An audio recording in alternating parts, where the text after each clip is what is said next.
हरे कृष्णा, राधे राधे। आप सभी का वेलकम है एक बार फिर से ब्रज स्टोरीज़ में, जहाँ पर हम बात करते हैं विभिन्न धार्मिक विषयों के बारे में, जैसे कि गोपाल जी के बारे में भी हम बात करते हैं।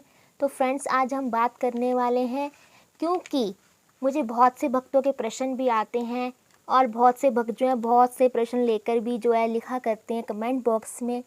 तो आज मैं उसी विषय पर बात करने वाली हूँ, जो भक्तों के मन में जो प्रश्न रहता है उसका जो आज मैं आपको अपने समर्थ के अनुसार जो आज मैं आपको बताने वाली हूँ कि आप क्या कर सकते हैं क्या नहीं। तो देखिए, आप ही में से किसी भक्त ने जो है मुझे प्रश्न किया था, जिनका नाम है नेहा दुबे, और उन्होंने प्रश्न ये किया था कि माखन मिश्री तो मैं लगा देती हूँ, पर कई बार क्या होता है घर पर जो है माखन मिश्री अवेलेबल नहीं हो पाता है और मैं उसके स्थान पर जो है मैं मलाई मिश्री का भोग लगा देती हूँ। तो आप प्लीज़ मुझे बताएं कि मलाई मिश्री का भोग लगाती हूँ कहीं मैं कुछ गलत तो नहीं करती हूँ। तो देखिए भक्तों, आप सब जो लोग हैं रोज़ भोग लगाते हैं और आई होप इसी प्रकार जो ये बहन है ये भी भोग लगाती होंगी रोज़ ठाकुर जी को, और उसी प्रकार जो है मेरे ठाकुर जी भी आप सभी के भावों को जो है समझते भी हैं। देखिए, कई बार क्या होता है कि घर पर जो है कुछ चीज़ें जो अवेलेबल रोज़ नहीं हो पाती हैं। हम तो बहुत चाहते हैं भाव और प्रेम से कि गोपाल जी जो हैं हमारे हर एक चीज़ का भोग लगा पाए रोज़, जिस तरह जो है मंदिरों में लगाया जाता है।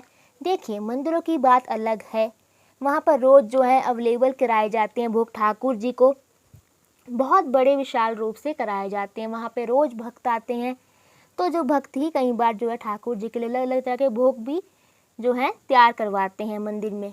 तो हम उसी प्रकार सोचते हैं कि हम भी ठाकुर जी को रोज़ उसी प्रकार जो है भोग ठाकुर जी को दे पाएँ। पर कई बार क्या होता है कि आसपास इतनी व्यवस्था नहीं होती है कि हर बार वो जो हम भोग ठाकुर जी को लगा पाएँ।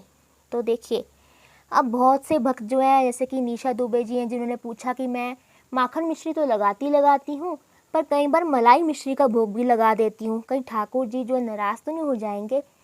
तो देखिए भक्तों, आप ठाकुर जी को मलाई मिश्री का भोग भी लगा सकते हैं। ऐसा कुछ नहीं है कि ठाकुर जी जो है नाराज़ हो जाएंगे या फिर रूठ जाएंगे, कहीं हम कुछ गलत तो नहीं कर रहे हैं। तो देखिए, जब भी पॉसिबल हो सके तो माखन मिश्री तो आप ज़रूर लगाएं। हाँ, जैसे कि मलाई मिश्री की बात कर रही है ये बहन, तो वो भी आप लगा सकते हैं। देखिए, गोपाल जी भी जो हमारे हैं वो बात को समझते हैं, हमारे भाव को समझते हैं, हमारी दिक्कतों को भी समझते हैं और हमारी जो व्यवस्था है उसे भी समझते हैं कि आज भक्त के पास व्यवस्था नहीं है इस भोग की, तो इसलिए भक्त ने आज मुझे मलाई मिश्री का भोग लगा दिया है। तो देखिए, जब भी संभव हो तो माखन मिश्री ज़रूर लगाएं ठाकुर जी को भोग, और जब लगे कि नहीं हो पा रहा है तो कोई बात नहीं, आप मलाई मिश्री का भोग भी ठाकुर जी को लगा सकते हैं। देखिए, है तो दूध का पदार्थ ही जो मलाई है, जो मलाई दूध से ही निकलती है, तो ठाकुर जी को जो है दूध भी बहुत प्रिय है। ठाकुर जी तो लस्सी, दूध, माखन, मिश्री सब कुछ खाते हैं, तो टेंशन लेने की आपको ज़रूरत नहीं है। जब आप ठाकुर जी को प्रेम और भाव से भोग लगाएंगे ना, तो अपने आप ही वो भोग स्वीकार कर लेते हैं, चाहे वो माखन मिश्री का हो चाहे वो मलाई मिश्री का। तो आई होप आपको पता लग गया होगा कि किस प्रकार जो है हम ठाकुर जी को भोग लगा सकते हैं, और आई होप जो निशा दुबे जी हैं उन्हें भी अपने सवाल का जवाब मिल गया होगा।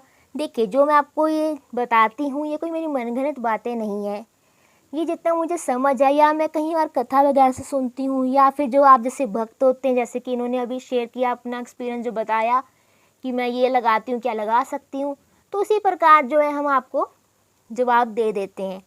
तो आई होप आपको पता लग गया होगा और आपको अपना जवाब का जो है जो आपको प्रश्न का जवाब भी मिल गया होगा। तो अगर आपको मेरा वीडियो अच्छा लगा है तो इसे लाइक कीजिए, शेयर कीजिए और मेरे चैनल को सब्सक्राइब करना ना भूलें। हरे कृष्णा, राधे राधे।